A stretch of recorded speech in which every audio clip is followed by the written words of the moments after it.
Well, hello everybody. I got some more knives that I kind of wanted to showcase, as that they surprised me and made me a lot happier than I thought that they would on first kind of picking them up. And the first one, believe it or not, is a Kershaw, which don't really have a whole lot of that I talked about on the channel. But yeah, I've had this guy for a long time. This is an Emerson collaboration. And yeah, for one, this G10 is a little bit more standard peel ply, not Emerson's destroy everything 40 grit sandpaper style of a G10. But it's also a steel frame lock, so there's that. It does have the wave feature on there, as well as a thumb disc that works quite well. This one is, what is this, the CQC 4XL, if I remember right? But yeah, this is just a heavy-duty beast of a knife. You know, a nice steel frame lock, which, you know, that's not going to make it light. But it's also a really, really large knife, coming in basically 3 3/4 of an inch. And this one's, I guess, upgraded with a D2 steel on there. And it's actually kind of interesting. They do a stone wash on the blade there, which does have a little bit of a hollow grind on there that does help it be a little bit more utilitarian than a lot of Emerson's designs are initially, because most of them are designed for tactical use. But then we have a horizontal satin sort of thing kind of going on there. Not super crazy about using the Phillips head screws on there. I mean, for a lot of people, the maintenance on that is probably going to be a little bit easier, because a lot of people will probably have a Phillips 0 and Phillips 1 or 2 screwdriver bits if they don't have a whole bunch of knives that they maintain instead of Torx. Not exactly the biggest fan. Sorry, a little twisted sisal rope fiber there. Not exactly a huge fan of using the flathead screwdriver sort of thing there for the pivot. I know he does that for a reason, for you know, easier maintenance out in the field. But yeah, I do like that you can swap the clip on this guy. No bearings in there. I do believe this is riding on some basically Teflon washers, which is perfectly fine, especially for the budget price that this thing kind of goes for. So you're not going to get that crazy drop shutty action, but it's also going to be a little bit more tolerant of kind of getting things in there, which might happen when you see that the blade tang right there is kind of exposed when the knife is open. So it's got just a little bit of extra stuff, or you know, extra area there that things can get in there, but still very, very comfortable in the hand. You know, pretty menacing looking in general, I suppose, if you really did want to you know, use this for tactical reasons or anything like that. And the wave does work pretty darn well. They have the detent tuned pretty well, so that that thumb disc works really well as deploying it through the wave. The lockup is pretty significant on it. As you can see, you know, we're probably, what, 65%, maybe more. But that's just kind of the way that this guy came out of the box. Pocket clip works okay for it. It is nowhere near deep carry, so you are going to have a quite the shark fin kind of sticking up there. In general, I don't mind that, but you know, you could probably find a deep carry clip. These holes look like they mimic pretty close to a Benchmade style clip. Maybe a little bit shallower between the top and the two bottom ones there. But, you know, I'm sure there's aftermarket clips available. But, yeah, this guy really, really made me happy, which is great, because I do have another CQC Emerson Kershaw collaboration sort of thing. and wasn't super a fan of it. For one, I thought it was too small, and two, yeah, it's using I don't remember if it's 7CR or 8CR, but just kind of a meh deal. But I did get it for very, very cheap price during a Black Friday sale. But that's when I decided that I should look into a different Emerson that I'd actually want to have and carry, and this one's fantastic. All right, the next one. Some people have probably had this kind of out there and mentioned, but this is the CJRB Centros. This is this one in particular is in D2. I do have a feeling that if they were to remake this particular version of it now, they would probably use RPM 9 steel for it. But this is a Dylan Mallory design. It's fairly large as well as far as blade length is concerned. Just a hair over 3.5 inches. So a little bit less than this guy, but still significant.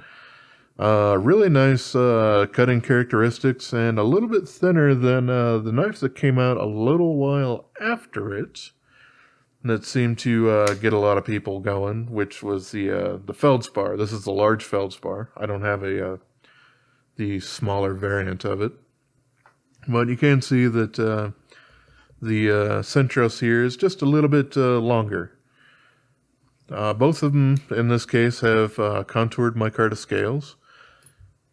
This one, they're not nested in there, so that is a little bit different than the Feldspar over there.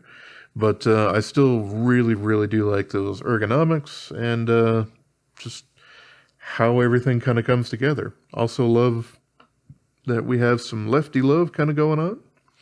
I do kind of wish that the pocket clip did sit a little bit flush or inset. They did change that for their particular design on the Feldspar.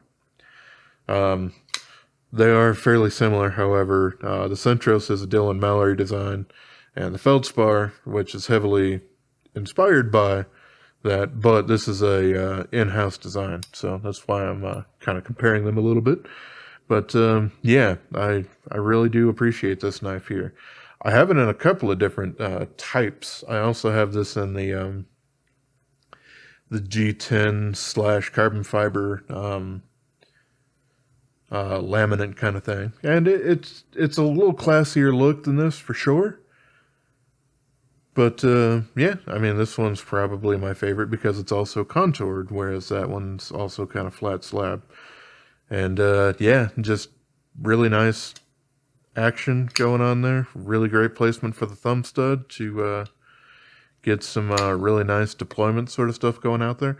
And a nice full 4-finger grip.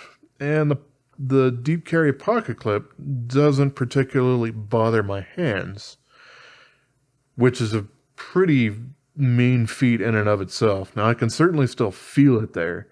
Like, I really wouldn't want to use this thing as a crazy hard use thing, whereas I'm gripping the backside of the knife to really shove through something for a very, very long extended period of time.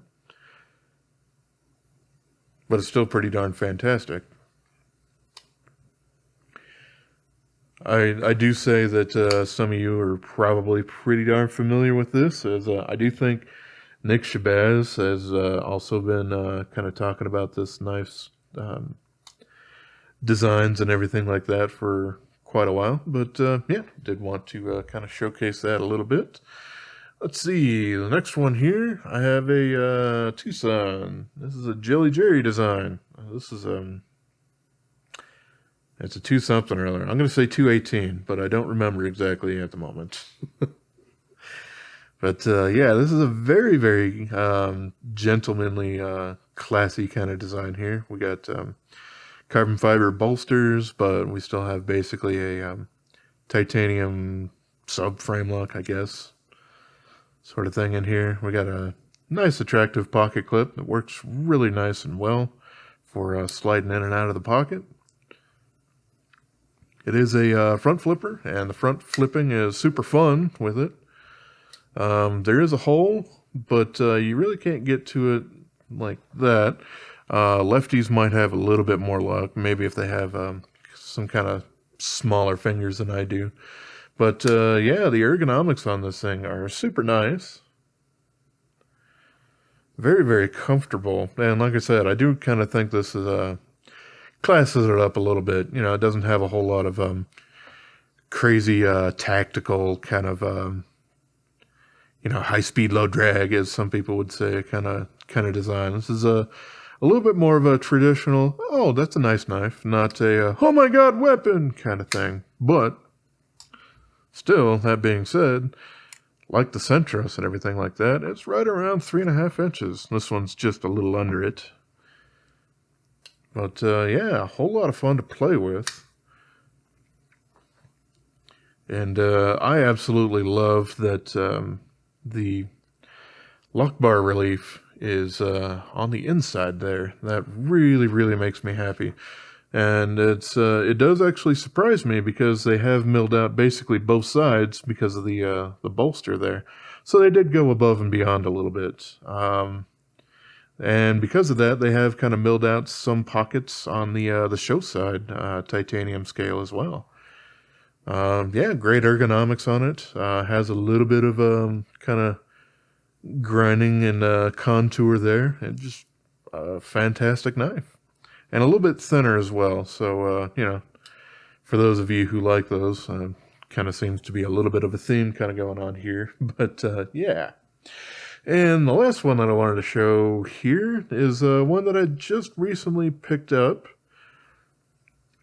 I don't know if I'd even mentioned it on an opening video or not, or anything like that.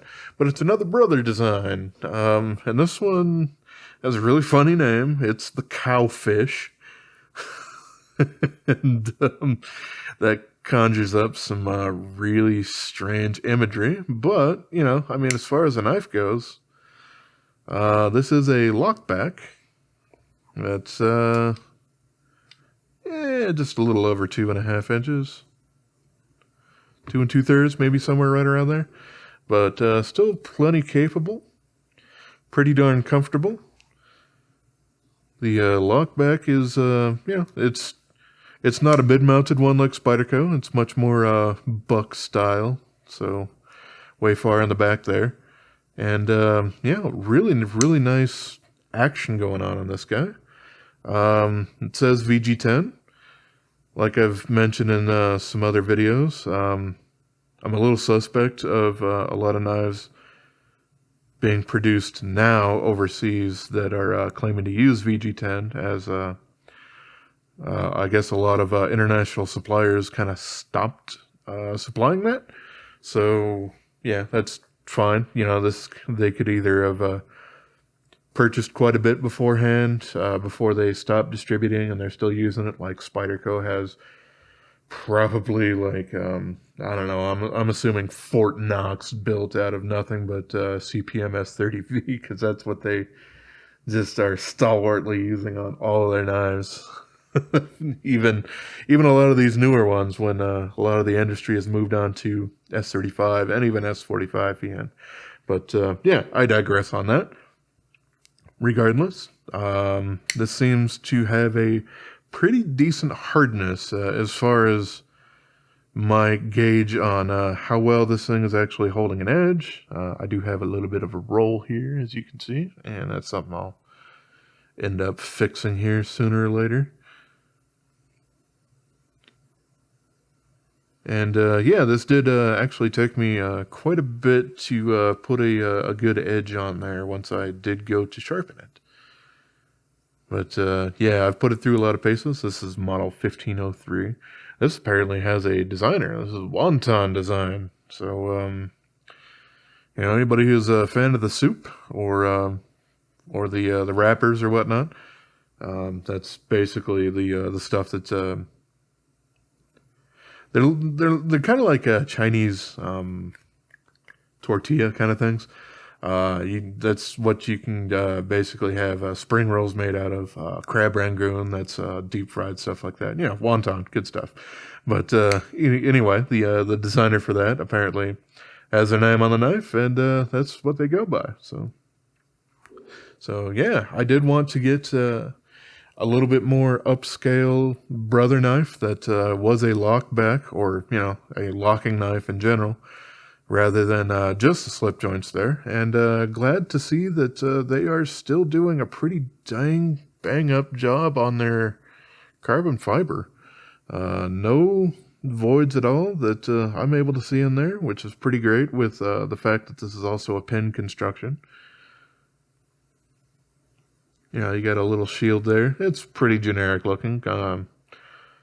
Almost like a different, kind of looks like, I don't know, holding it this way is kind of like a club with a hilt, or maybe a really fat gladius style sword or something like that.